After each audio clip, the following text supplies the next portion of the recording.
My brother is dating my cheating ex. It seems serious and it's driving a wedge in my family. My ex and I dated for 4 years. We broke up in 2017 after she cheated on me multiple times and tried to keep it a secret. Good news was that I had my full family support. I cut her off and life was fine, fast forward to June of this year. And I get dropped with a bombshell from my brother 2 years younger that he's now seeing my ex. They ran into each other at a bar and supposedly hit it off and went from there. Apparently she's a totally new person now or something, and my brother wants me to try and be understanding. Luckily for me, I don't live in the same state anymore, so I haven't been forced with making a decision on seeing them. However, my parents called the other day and asked about my holiday plans.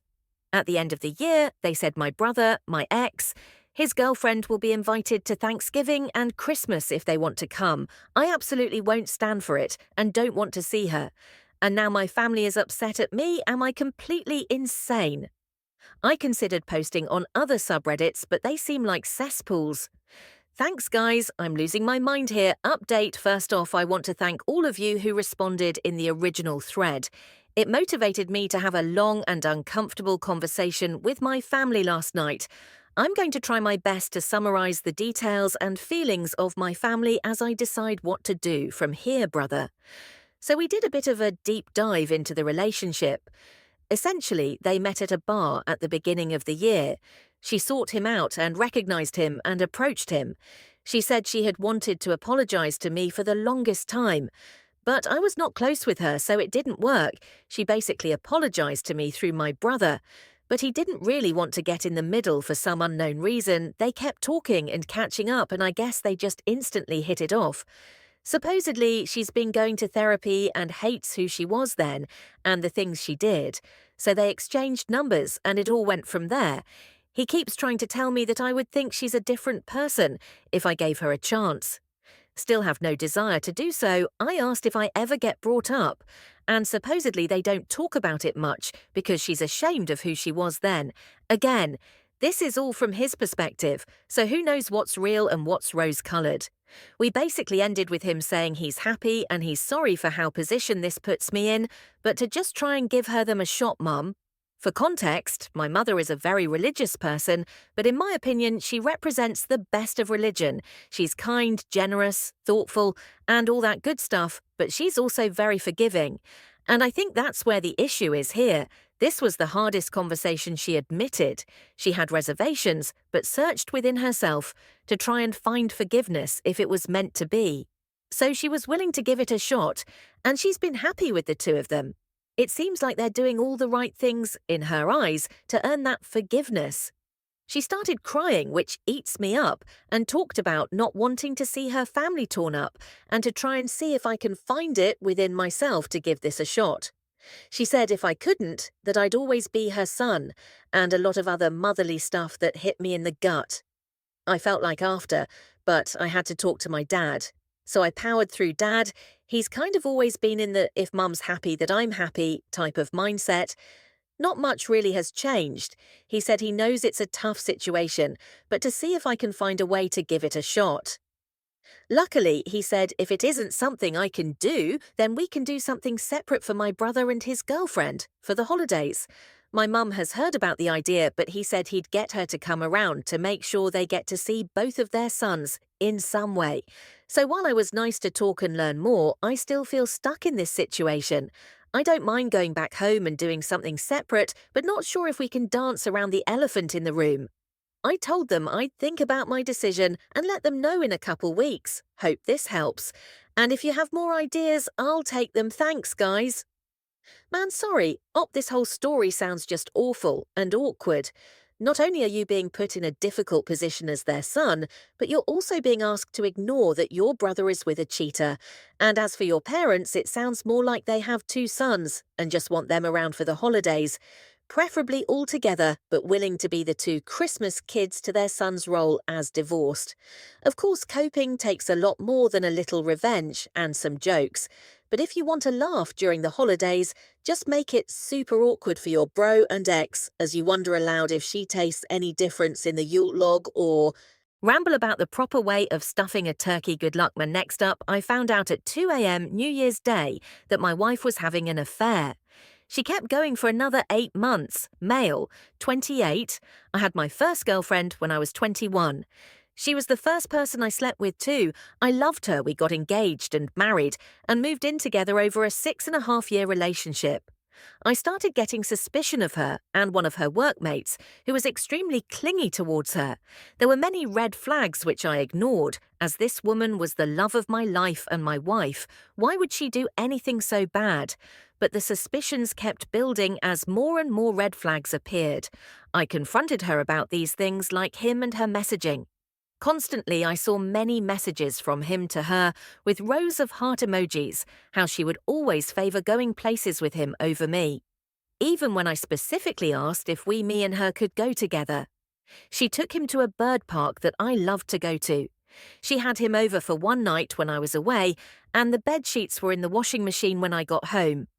I had enough on New Year's when she was purposely being distant from me, like I was a bad guy or had done something wrong. I took her phone and found her messages with him that night, confessing to each other how much they loved each other. Obviously, I felt destroyed, but fool me. Attempted to keep our relationship going. I found they had been sexting each other for weeks afterwards as well, and after a massive argument, she promised to change. Fool me, they continued their thing until August, where I found them out again. Before then, there had been instances where she was purposely distant to me, and lo and behold, it was because she was doing things with him. Suspicion crept up again as she went to the gym, 3-4 times a week, but only had one gym wear in the wash by the end of it. She never was tired or did her fitness change. I demanded a divorce when I found out that she had named a star after him for his birthday, which was just a week or so before mine. As I had enough, she lied to friends and family about what had happened, stating that we were just getting distant and wanted different things. I retaliate with throwing everything on the Facebook post, including her confessions, for the other guy, the naming the star purchase photos of them out on trips, which I had no clue of. I'll admit, not my best moment, probably not fair either. After the divorce, I said I never wanted to hear or speak to her again. This was around 2 years ago from time of posting, and in that time, she has messaged me twice. Both times, I have completely ignored, but I keep the evidence of what she's did safe just in case she tries anything. Honestly, for my first real relationship, it was a roller coaster. 4 months later, 4 days before Christmas, I lost my job and my house and moved back into my mother's. Few years later, and I'm back on my feet with a new job, looking for a new house, and got back into my karate, which I'm in a kata squad now, and back in touch with lots of friends. Hey, sorry you went through that. It's insanely tough. It's clear that she had some personal problems that she decided to deal with like a clown. Instead of being a grown adult, she should have ended the relationship when her interests changed instead of cheating. I hope nothing but the best for you, and that you find someone you can have a healthy relationship with. There are so many better people out there. So keep your head up and prep for better days. And rounding out today's stories, I found out my ex cheated on me. After 3 years we broke up. My 20s was an interesting phase for me. I had a great career as a flight attendant. Good income was popular amongst my friends and colleagues, but somehow I ended up dating an emotionally incapable man. Child with an equally abusive mum who hated me from the first moment she knew me.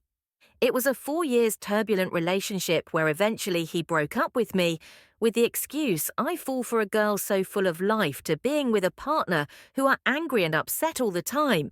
Like, how could I not when I was constantly abused by his mum and him being a spineless partner? Anyways, a few months ago, my mum told me this ex called her for a chat. After 3 years, he still lamented on how he was really in love with me. But he just couldn't stand me being so depressed. She's always so angry, is what he said all the time, that he chose to prioritise himself first. My mum, sensing he's full of BS, went along with whatever he said by simply being polite and whatnot, but blocked his number immediately after that. A few weeks ago, somebody tipped me off that he got married. The woman he married is the same one his mum had always tried to matchmake with him. I kind of suspect he cheated on me before, but never had the guts to confront him. Turned out I was right all along. He had cheated on me for half a year before we broke up. In a way, it feels a little weird to have my suspicion confirmed by this revelation, but also a relief to know that I escaped from that situation. It hurts to know that he resorted to blaming me for our failed relationship took me years to get over him, and a therapist to overcome the trauma of being in a super abusive relationship. I spiraled down a black hole, a deep one at that. If he tells me his heart is not where it used to be, I would have been more accepting than being told I was the root cause of every problem we had. Like his mum hating me because I am such a bad influence for being depressed from the weight of the relationship. The best part about this saga is that he still talks about me. To whoever is willing to listen, it rubs me the wrong way. He lets his mum abuse me. He never stood up for me. I carried the bulk of our relationship emotionally. I was super taxed and wasn't offered any support from him, and he ended up cheating. Now he wants people to validate his feelings and why he cheated and married the other girl. You know what, screw you for being a spineless, who couldn't even make a single decision for yourself. I was a good partner to you. I treated you well. But alas, I am a human being prone to mistakes and my own emotional turmoil. He wanted a way out, but too scared to do it himself. So blame it all on me for not being emotionally resilient for him. That hurts. I hope he treats her better than how he treated me. I hope she never had to endure the pain I endured for him, being a spineless man. Most of all, I hope I never sacrifice myself that way again. And hopefully he learns that cheating is not the way to go, but I survived him, and that's all it took me years. But I pulled through. I am so proud of myself. I'm proud of all of you who are still pushing through, will push through, or whoever has managed to emerge to the other side. Good for you for not accepting the blame for that failed relationship. I imagine I would be where you are 3 years down the road if I hadn't learned of his cheating and subsequently started a relationship with the girl. I suspected feared a month after our breakup was over. The victim game is strong in him, as I'm sure it was with your ex, of blaming me for why the relationship failed when it actually turns out that he just couldn't keep his dick in his pants. Yours may have gone to the extent of marrying his affair, but I can assure you it's not going to last. That's a poor foundation for a relationship, one built on deceit. Hopefully you've been able to move on and heal from it. It also sounds like he hasn't, if he's still talking about you. So I definitely say you're the real winner here. Good luck to you.